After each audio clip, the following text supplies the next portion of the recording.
Un saludo cordial para todos ustedes que se sintonizan en este momento con la voz del pastor. Me alegra poder estar ya en esta segunda de junio. Tuve la alegría de participar en la posesión del nuevo obispo de Riohacha, Monseñor Francisco Ceballos, misionero redentorista. Me alegró poder compartir la alegría de esta iglesia, tan hermana y tan cercana a nosotros, que recibe al nuevo pastor que el Señor, por medio del Santo Padre, ha querido concederle. Ha querido, en medio de esta pandemia, de la cuarentena, del confinamiento, continuar dando sucesores de los apóstoles, es decir, obispos que garanticen que la iglesia en todos los lugares de la tierra siga viva. Los obispos, como sucesores de los apóstoles, son esa cadena ininterrumpida que garantizan la fe a las iglesias particulares. Alguno podría pensar equivocadamente que la iglesia está como en un stand-by, paralizada debido a la cuarentena, al confinamiento, al COVID-19. Pero no es así.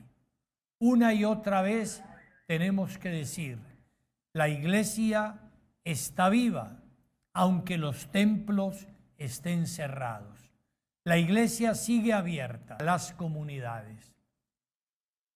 El Santo Padre, que tiene como misión la preocupación por todas las iglesias, sigue proveyendo a las diócesis cuyos obispos han renunciado por motivos de edad o de salud.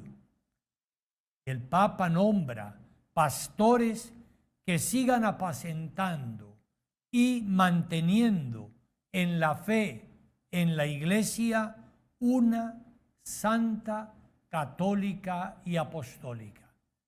Recordemos la expresión del Señor a Pedro, cuando precisamente hablan de la negación, y el Señor le dice a Pedro, una vez que tú hayas retornado, confirma en la fe a tus hermanos. El Papa tiene esa gran misión, confirmar en la fe a los hermanos. Y una de las formas para confirmar en la fe es brindar pastores, obispos, sucesores de los apóstoles que mantengan esa fe en las iglesias particulares. Obviamente que por motivo de esta cuarentena, las posesiones de los obispos se están realizando normalmente a puerta cerrada en las catedrales, con una muy reducida participación de fieles, de sacerdotes, de obispos y en algunas partes del nuncio apostólico en nombre, cuando lo hice yo aquí en Valledupar, en el Coliseo, con una nutrida participación de aproximadamente 8 o 10,000 fieles, de centenares de sacerdotes y de más de medio centenar de obispos. No, hoy son otra cosa. Concretamente en Riohacha, en el día de ayer, participamos con Monseñor Pablo, arzobispo de Barranquilla, y el suscrito como obispo de esta provincia eclesiástica. Además participaron unos 15 sacerdotes de la diócesis de Riohacha y unos 40 fieles, entre ellos el señor gobernador y el señor alcalde de Riohacha. Es decir, son posesiones realmente parcas, pequeñas, humildes, pero que tienen lo esencial: entregar al nuevo obispo su misión como padre y pastor de la diócesis. La semana entrante, por Luis José Rueda, igualmente en una posesión muy modesta como la que les he señalado. Y posteriormente se posesionarán el nuevo obispo de Montelíbano, Córdoba, y el de Barranca Bermeja, entre julio y agosto, porque ellos dos son sacerdotes que primero deben ser consagrados como obispos antes de posesionarse en sus diócesis. Qué grande y bello es el misterio de nuestra Iglesia, que en las circunstancias más difíciles sigue transmitiendo la fe recibida de los apóstoles.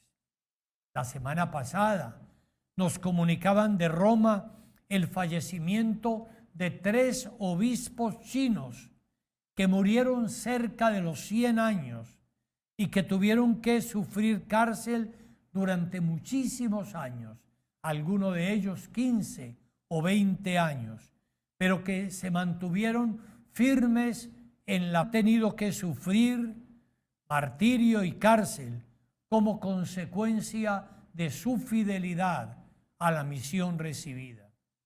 Algunos, para mantener vivas sus diócesis, han ordenado a sus sucesores en la misma cárcel, en la penumbra de una celda, para que al salir de allí pudieran encargarse de sus diócesis. Muchos han tenido que trabajar como obispos en forma anónima y clandestina, trabajando muchas veces como obreros para no ser detectados. En definitiva, podemos afirmar que el Señor sostiene a su Iglesia y que la cadena ininterrumpida de los obispos desde Cristo hasta hoy es una de las formas principales a través de las cuales Cristo sostiene a la Iglesia. Una de las características principales de nuestra Iglesia es la apostolicidad. Así lo decimos en el credo. Creo en la Iglesia, que es una, santa, católica y apostólica. La apostolicidad.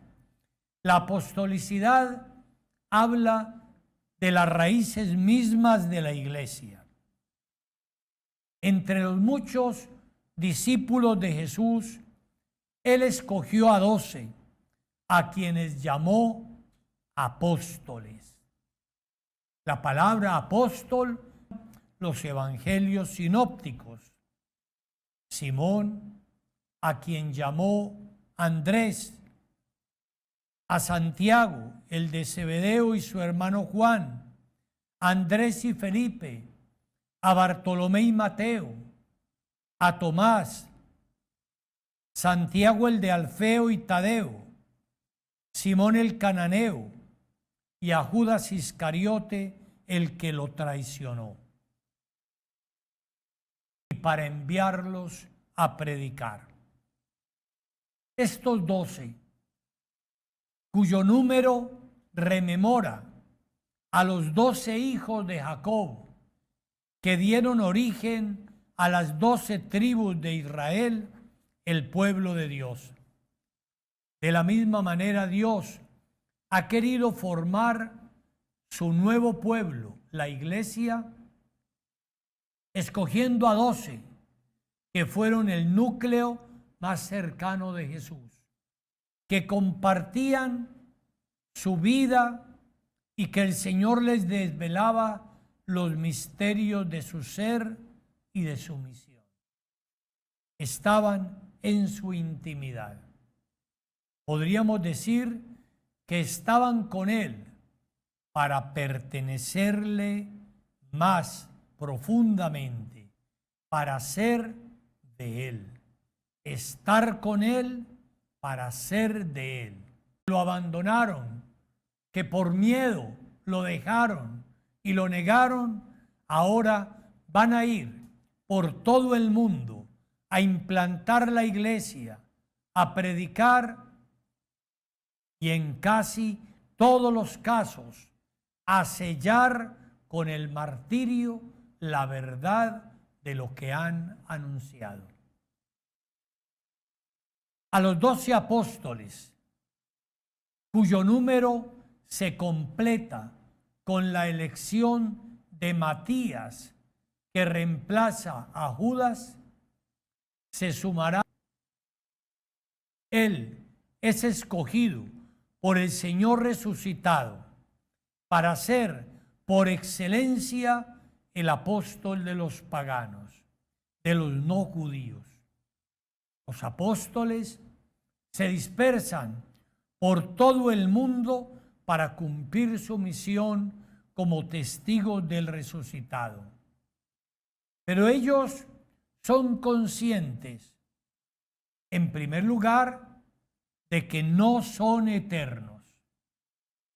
Y en segundo lugar, de que la iglesia se va extendiendo y ellos no alcanzan a abarcarla en toda su magnitud. Y es una iglesia que crece y necesita ser pastoreada. Por eso, los apóstoles, iluminados por el Espíritu Santo, empiezan a escoger a otros, a quienes imponen las manos como señal de la transmisión, unirlos a su misión apostólica. El Nuevo Testamento, por ejemplo, nos recuerda los casos de Timoteo y Tito, unos de los primeros sucesores de los apóstoles, es decir, de los primeros obispos. Y así, aunque los apóstoles van muriendo, los obispos, sus sucesores hasta el día de hoy.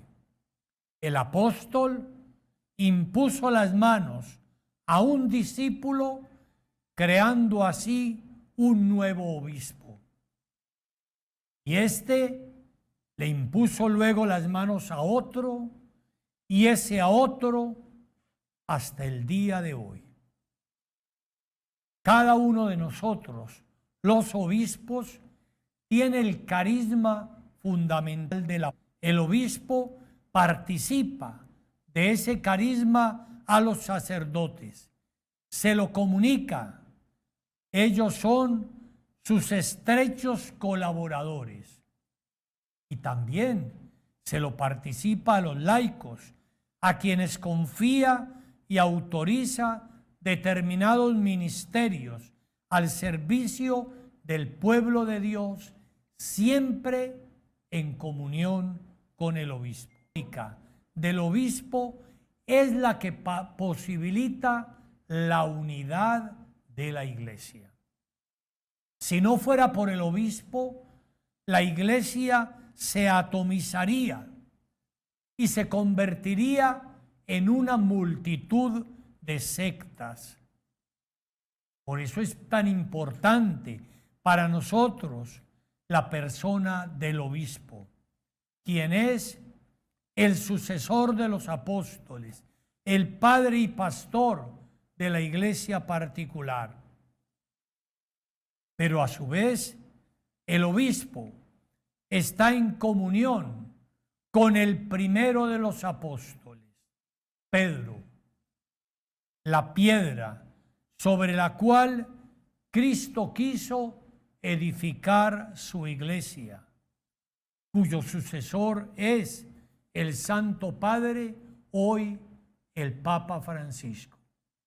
Qué admirable es la forma como el Señor desde el principio hasta hoy, a través de toda esa cadena de sucesores de los apóstoles, los obispos diocesanos, que participan en su misión, a sacerdotes y laicos que mantienen la unidad dentro de su iglesia particular y de esta iglesia con la iglesia universal en la persona del Papa. El segundo momento de esta exposición.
Bueno, hay algunos hermanos que se conectan con nosotros, no podemos mencionarlos a todos, pero lo haremos con algunos, tratando también de responder a algunas preguntas. María Maestre dice, Monseñor Oscar, yo para escucharlo. Y Paola Specht pregunta desde Betel, Estados Unidos. Monseñor, ¿cuántos años usted transfiere un sacerdote a otra parroquia? ¿O qué criterio tiene en cuenta para hacerlo? Respondo brevemente a esta inquietud. Normalmente los sacerdotes se nombran por 3 años y se les confirma el nombramiento por otros 3, es decir, por 6 años. Tiene que haber una circunstancia extraordinaria que lleve al obispo a prolongar por más tiempo el nombramiento del sacerdote. ¿Cuál es el motivo de esta rotación? Digámoslo sencillamente, posibilitar una renovación tanto al párroco como a la parroquia. Uno fácilmente se instala, se acomoda, y los fieles también, pero también a veces se aburren ya de su sacerdote y quieren un cambio de él. Entonces la renovación es sana, tanto para el sacerdote, para evitar su instalación, su acomodamiento, como también para los fieles. Stephanie Torres dice, Monseñor, anhelamos volver al templo a adorar al Señor. Necesitamos a Jesús Eucaristía. Ojalá pronto podamos hacerlo. Bueno, hace 8 días precisamente me referí yo a este tema. Y bueno, el Señor nos ha dado respuestas muy positivas. Les puedo confirmar que en la semana anterior la Presidencia de la República ya aprobó los protocolos básicos para poder realizar las celebraciones en los templos católicos. Y además ha autorizado una parroquia piloto para ensayar esos protocolos. Es la parroquia de Salamina Caldas, donde el gobernador de Caldas y el alcalde de Salamina autorizaron y pidieron expresamente también a la presidencia esta posibilidad. Por eso se va a hacer el ensayo durante unos días de los protocolos allí de cuidados biosanitarios, de distanciamiento social, etc.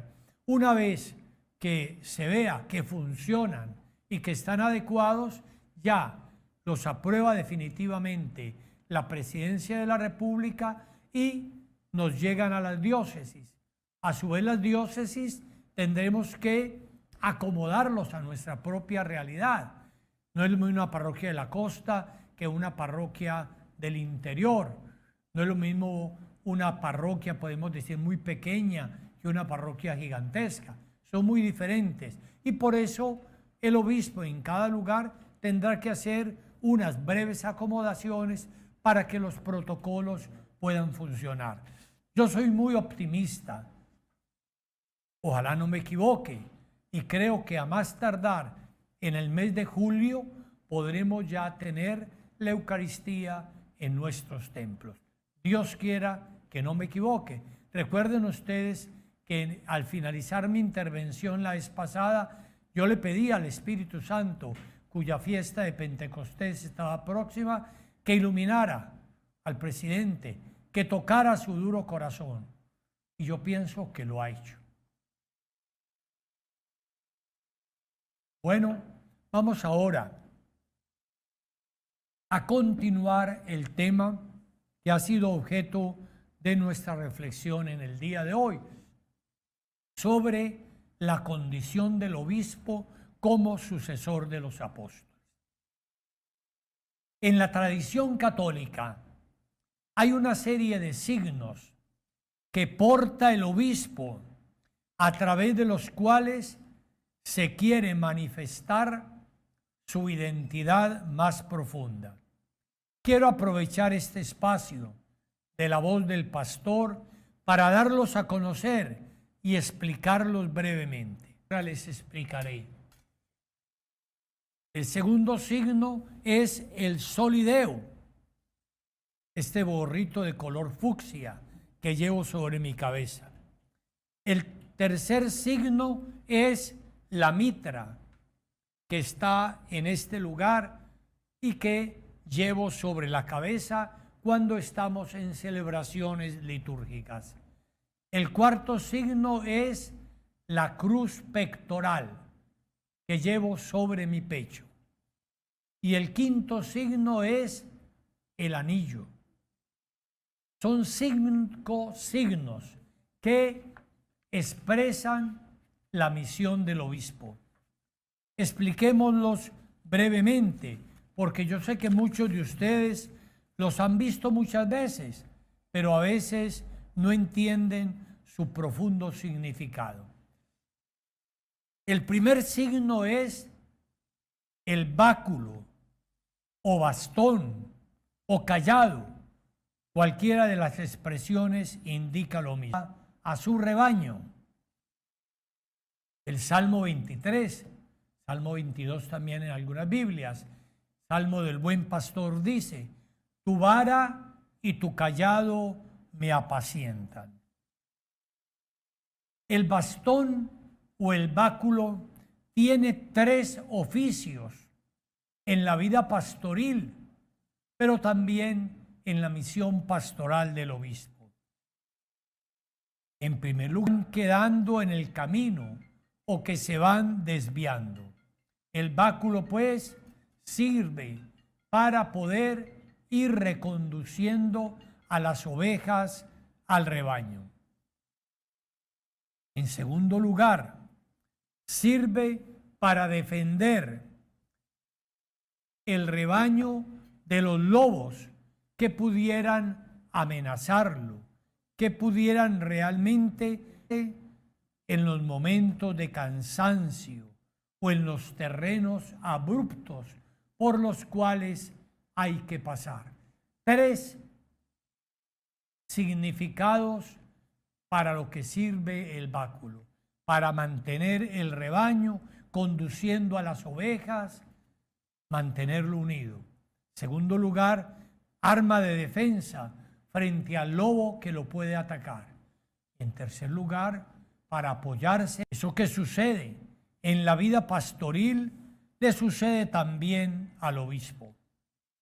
Para el obispo es signo de su misión de mantener unido al rebaño. Siempre hay ovejas que van aquí, allí, que se adelantan, que se atrasan, y el pastor debe tenerlo unido. El Papa Francisco habla muy hermosamente. Dice: el pastor tiene que estar delante del rebaño para irlo guiando hacia las aguas frescas, hacia donde hay alimento sano. Va adelante para guiar el rebaño. Está en el centro para mantener unido el rebaño en torno a él. Y está detrás para no permitir que nadie se quede, que nadie se extravíe. Es una hermosa imagen del Papa Francisco respecto a la misión del obispo. Por ello, el pastor, como dice el Papa, tiene que tener olor a oveja, porque tiene que estar cerca de ellas, acompañarlas, cargarlas, sanarlas, conocerlas por su nombre. Y tiene que defender el rebaño de tantos enemigos, de dentro y de fuera, que lo acechan.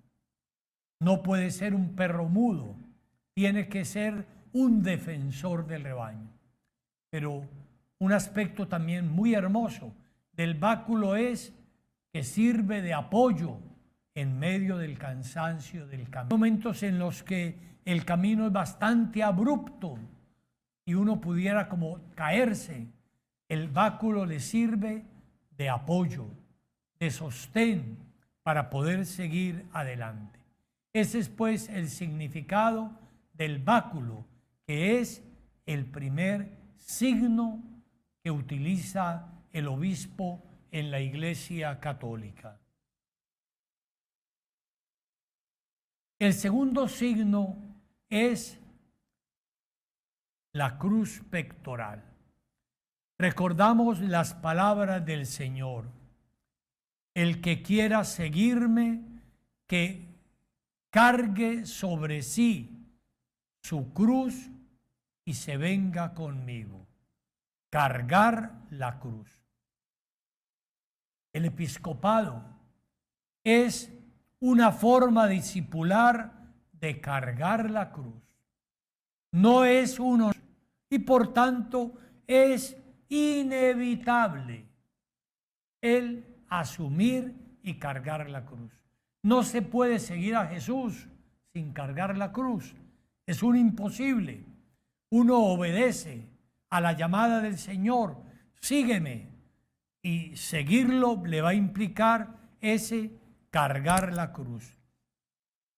El pectoral es signo del peso de la cruz que debe llevar el obispo, yendo tras Jesús hasta abrazarse como el discípulo amado a la cruz del Salvador. Lejos de mí gloriarme, dice San Pablo, si no es en la cruz de mi Señor Jesucristo. Solo la cruz salva, y por eso el obispo no puede rehuir la cruz. Y su pectoral, el pectoral, cargo la cruz, recuerdo otro día para ir cargando la cruz detrás de Jesús. Me van a esperar quizá dificultades, problemas, tantas cosas, pero tengo que cargar la cruz detrás de Jesús. Solo la cruz salva y el pectoral se lo recuerda al obispo cada día. La cruz de las cosas de las cuales hay que responder. Hace 8 días les contaba yo cómo aún en medio de esta pandemia son muchas y muchas las responsabilidades. Otras veces el trabajo pastoral es arduo y con pocos frutos. Hay muchos obispos y sacerdotes que trabajan mucho y ven pocos frutos. Qué difícil es eso. Otra vez en la cruz son los enemigos del obispo. También tiene que saber asumir y enfrentar. Otras veces, y es la cruz más dolorosa, por lo menos lo digo para mí, es la cruz de los falsos hermanos. La cruz de la traición, de la negación y del abandono de los más cercanos a veces, que es, como lo fue para Cristo, pienso, la cruz más pesada. Y lo miró con dolor profundo. O lo que le dice a Judas, amigo, con un beso entregas al Hijo del Hombre. La cruz, pues, de los cercanos, de los amigos, que le traicionan, que le niegan, que le persiguen, pero que también hay que saberla llevar. Esa es la cruz pectoral que lleva el obispo sobre su pecho. El obispo lo lleva de este color, el cardenal lo lleva de color rojo, el papa lo lleva de color blanco. Solideo quiere decir solo de Dios o solo para Dios. Solo de Dios o solo para Dios. Implica la pertenencia del obispo de él porque lo ha escogido y a él le pertenece. Es signo de una pertenencia, de la pertenencia a Dios, pertenecerle solo a Dios. Como decían los apóstoles a los principales de los judíos cuando les exigían callar, y ellos decían, ¿a quién hemos de obedecer? ¿A Dios o a los hombres? Bueno, es signo pues de una pertenencia a Dios o solo para Dios. Todavía muchos judíos lo llevan. Se llama la kipá, para los judíos. Indica la pertenencia al pueblo de Israel, al pueblo de Dios. Pertenece al pueblo de Dios. Uno ve un judío con la piquipá en un aeropuerto o en cualquier lugar y sabe, este pertenece al pueblo judío, al pueblo de Dios. Pues bien, igualmente para el obispo es señal de una pertenencia. Para el obispo es pues señal, servicio de su pueblo.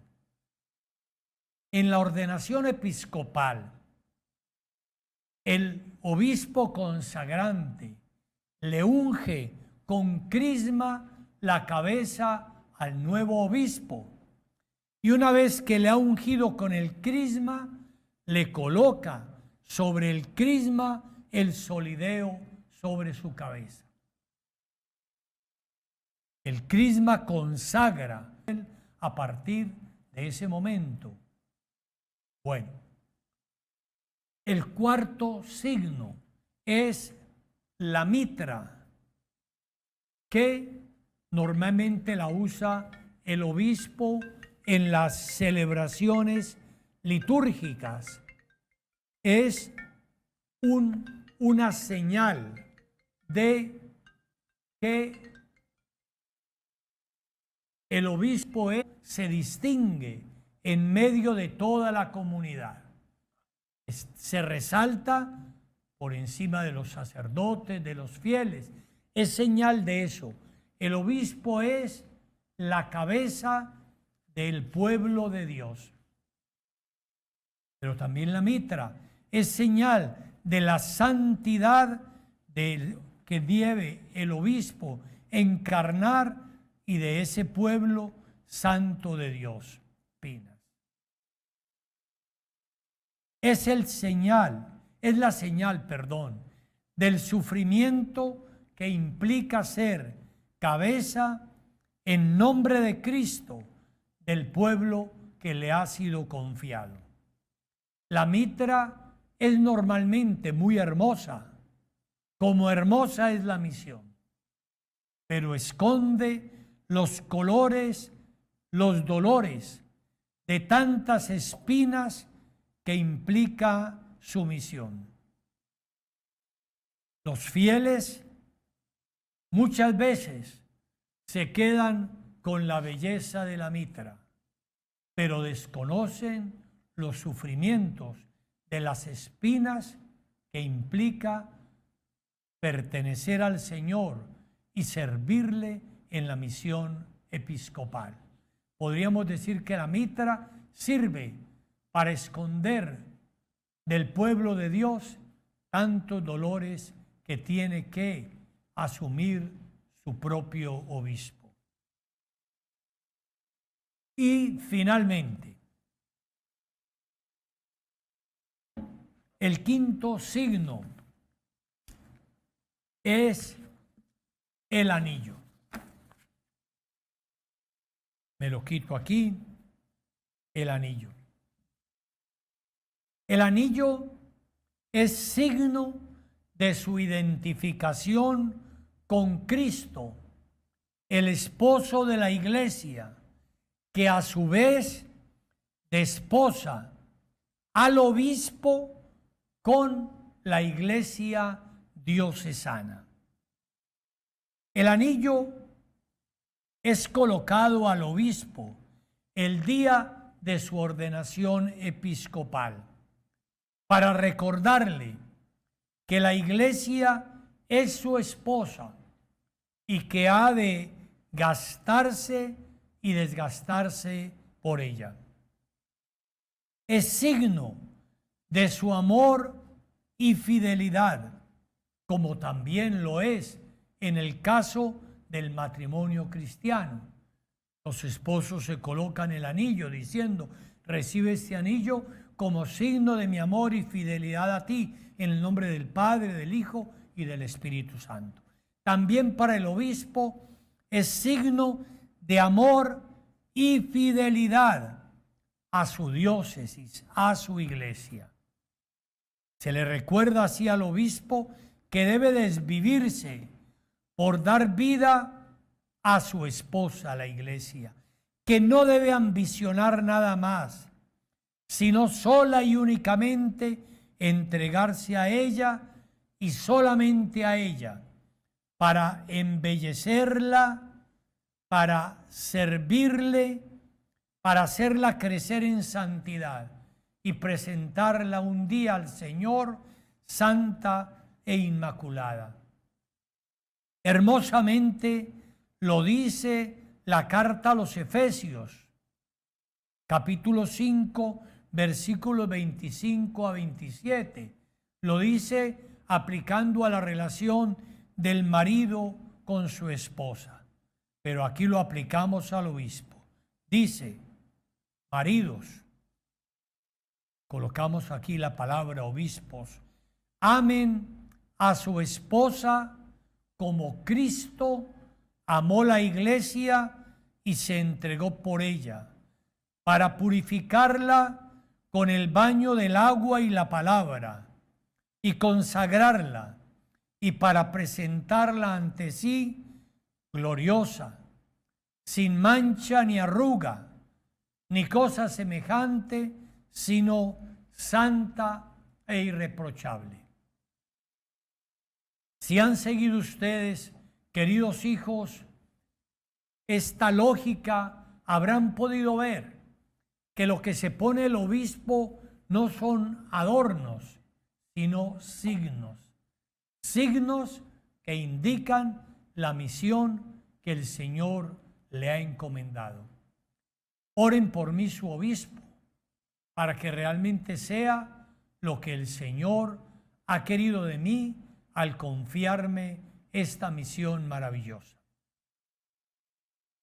Quiero, antes de terminar, destacar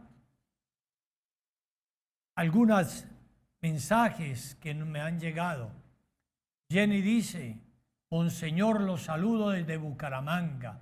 Muchas gracias por hablar ante todo el país al pueblo católico de Colombia. Ana Pavón dice, le saludo desde Valledupar y le ratifico mis oraciones por su ministerio.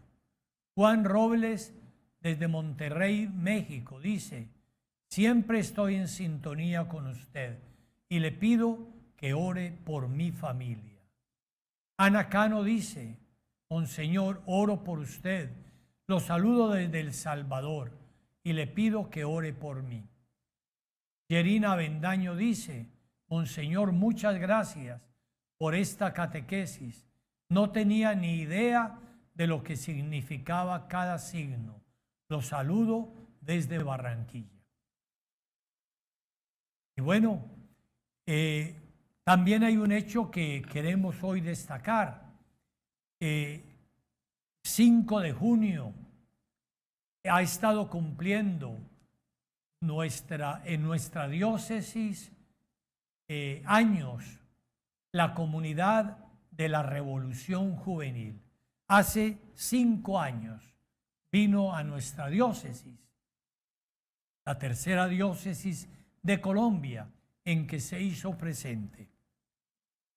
Y como te une a los sacerdotes a su misión por medio de la ordenación, sino que también confía a laicos para que en comunión con él puedan verdaderamente transmitir la fe a los demás. Hace 5 años, el padre Dorian, que está por aquí cerquita, me pidió permiso para traer a la diócesis algo que se llamaba Revolución Juvenil. No sabía yo mucho todavía qué era o qué iba a ser, pero bueno, me explicaron que era como un pequeño hijo, de alguna manera, de Emaús, y que quería llegar a los jóvenes también con el mensaje del Señor y del Evangelio. Y bueno, su estancia entre nosotros ha sido muy fecunda. En este momento está en las parroquias Santa María, Madre y Reina de la Paz, que fue donde nació, en la parroquia del Espíritu Santo, en la parroquia Santa María del Camino, en la parroquia de la Inmaculada Concepción. Además, se ha llevado este retiro fuera de nuestra diócesis, en dimensión misionera, a Bucaramanga, Duitama, Santa Marta, Riohacha, Barranquilla, San Diego, Sahagún. Damos pues gracias a Dios por esta realidad maravillosa que arraigó en nuestra diócesis y que esperamos que después de la pandemia pueda reiniciar su tarea con igual o mayor fecundidad a la que ha tenido hasta el momento. Quiero darle la bendición a Revolución Juvenil, a todos sus miembros y también a todos los que me han seguido en esta transmisión de la voz del pastor. El Señor esté con ustedes. Sea bendito el nombre del Señor. Nuestro auxilio es el nombre del Señor. Y la bendición de Dios Todopoderoso, Padre, Hijo y Espíritu Santo, descienda sobre ustedes y permanezca para siempre. Amén. Continuemos en paz.